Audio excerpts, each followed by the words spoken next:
For the bottom layer, we need 125 grams of butter, 125 grams of sugar, and 50 milliliters of water. Now we take it all to the heat. While everything melts, I stir it occasionally. Once it starts boiling, cook it for about 30 seconds to a minute.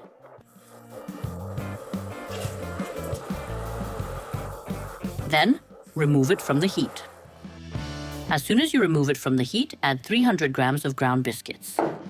Mix everything together.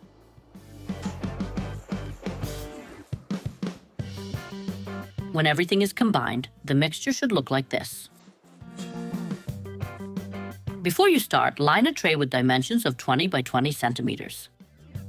My tray is too large, so I raised the paper here and made a support like this. You can do the same with any tray that is too large. Now we'll pour this entire mixture for the bottom layer.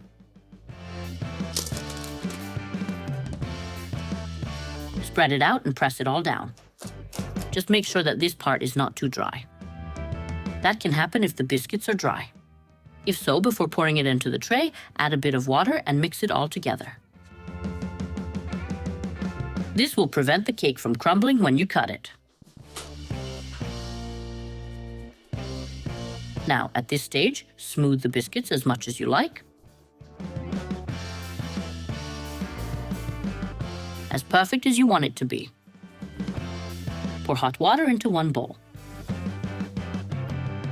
Then place another bowl on top.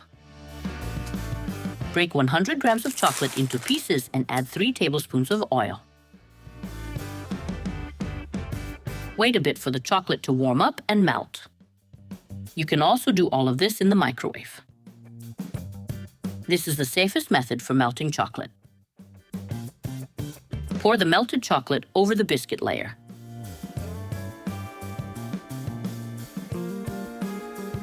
Spread it evenly, then shake the tray side to side to level it out.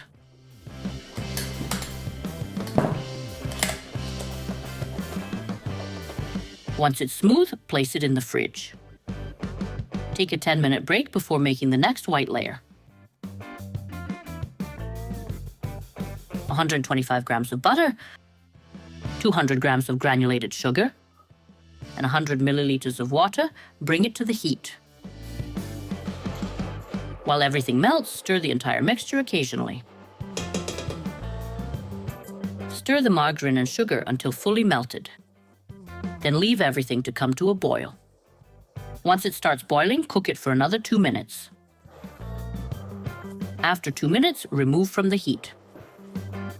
Immediately add 200 grams of powdered milk and mix everything with a mixer.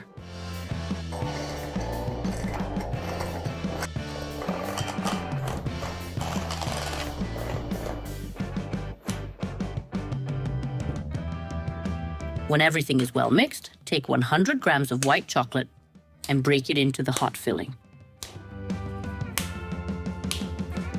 Submerge the chocolate slightly and leave it for 1 to 2 minutes to start melting. Once the chocolate melts, mix everything a bit more with the mixer and the filling is done. Take the tray out of the fridge, then apply this white layer. We left the white layer to cool for 5 to 10 minutes. You can leave this entire dessert like this. Or later pour white chocolate over it. The choice is yours. Choose milk chocolate to make it easier to melt. Melt it with a tablespoon of oil. Once smooth, place it in the fridge.